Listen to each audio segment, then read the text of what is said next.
On International Women's Day, media titan Sheila Nevins, this trailblazer, credited with creating the modern documentary, brought people and their lives into our living rooms in a way we had never seen before. At the helm of HBO documentary films for over 30 years, she shattered the glass ceiling in an all-boys town. Better Focus co-host Jack Forrest sat down with Sheila Nevins and began the conversation by asking her, why tell all now? It was time. I'm not young anymore, and it seemed as if there were stories, as we made stories about other people, there were stories I felt I wanted to tell, but it wasn't the time or the place. But as time started to crawl up on the other end, and I realized I had less and less time, telling some stories seemed the right time to tell them. But I have to believe people have approached you in the past about telling these stories. So what was it about this time in your life? Age, old. Well, age doesn't have to always mean old, and you certainly, I'm going to defy your title. You don't look at all what your age is. I'm 78. That's why I said you don't look at all what your age. I knew that. Uh-huh. So. But you see, you were afraid to say it. No. No, people don't like to say the number. Yeah. But it doesn't bother you? No. Would it have bothered? Not having a leg or an arm. Did it bother you when you were younger? Did it bother you when you were 50s to say? More so now than now. Why do you think? Because 50s is a possibility and 78 is a gift. Yeah. If that makes sense, does that make sense? Absolutely. It's like it's a gift to be upright and to be doing and to be thinking, and to defy the odds. I love defying odds. Yeah. And I don't know how long you can defy them. Eventually, you don't win the race, but I love the notion of fight back. So defying the odds. Let's go back to the 70s. All right. There were not a lot of people doing documentaries. You and I know the broadcast networks used to have documentary units. They went away. How did you then convince HBO to let you, a woman in the 70s, start doing this? I don't know that I convinced them. I had to convince myself that I could do it. If you can't convince yourself that you can do something, it's very hard to convince somebody else. I had been working at CBS, at ABC, for a while at CTW, and I wanted, because I had gone to the Yale Drama School and majored in directing, I couldn't get a directing job. There were no directing jobs for women. So the only way I saw an opening in this door that was ruled by mostly men at the time was to take an area that was not all that popular. And documentaries at that time were not that popular. So when HBO emerged and I heard there was an opening to do, quote, documentaries, I thought, this is my chance. This is my chance because nobody wants this job. Nobody wants to go there. Nobody knows what it is. Probably people didn't see a future in it, probably. No, but what I did was I walked in this little crack in the door and I watched what did well. And what did well on HBO, it was only an 8-hour service when I began. What did well were stories. So if War of the Roses did well, I did a documentary about divorce.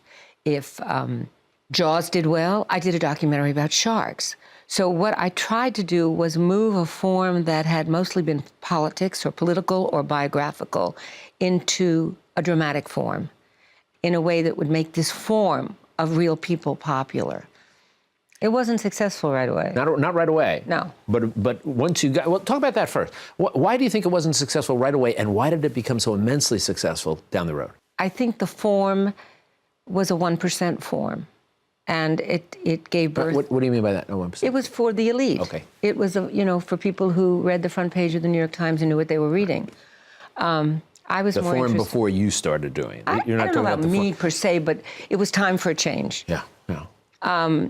And I didn't have a choice, really. I needed a job. I couldn't get a job in the theater because I wasn't an actress. Everybody thought, she's an actress. But I wanted to be a director. So there was no way in there. So the only way in was I had a job at CBS on a show called Who's Who.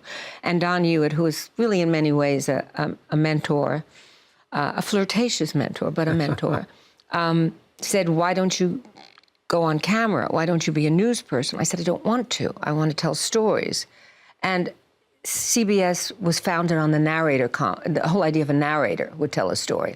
I wanted to do it like a play so that the people on the stage told the story. You go to the theater, you don't have a narrator. Well, 1 or 2 plays have, Right. stage manager or somebody. But basically theater is the actors and the audience. And I wanted television to be the people and the audience, nothing in between. It just was like a game, you know, like a wish. It came true. When did it come true?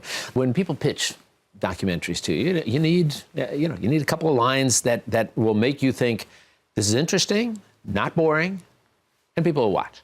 So how would you describe your book in a couple of sentences? Because it's not a sort of typical memoir, a chronological order. I was born here, here I was raised, here's my first job, here's what I did after I'm doing now. It's not that. What is it? Well, a woman named Joan Crone came over to me. She gave me the description. She said to me, Sheila, I think she's in her late 80s. She said, Sheila, you've written a sly memoir. That's a great title for it. Was great, right? Joan was right. And I can't explain. I would write a story and I would think, gee, that's too close, or I know too much. I'll give it to an imaginary character. And so I gave it to an imaginary character. But somehow there was a sly memoir creeping underneath it.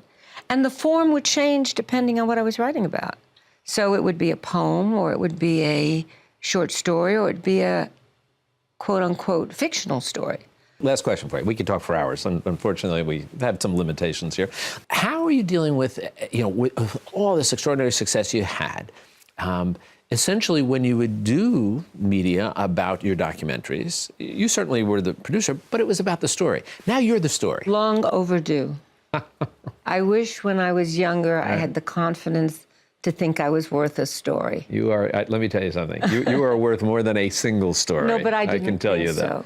Yeah. It took a long time to think that I could tell a story and someone would listen. So I told other people's stories. Well, you were. But now you can't shut me up. That makes it an easy interview, doesn't it? Well, you've been a journalistic treasure with the work you've done, other people's stories, and this is, once again, you don't look your age, and by the way, you don't, and other fairy tales. Thank you so much. Sheila, it's been a pleasure having you here. Thank you for having me. You be well. Bye-bye.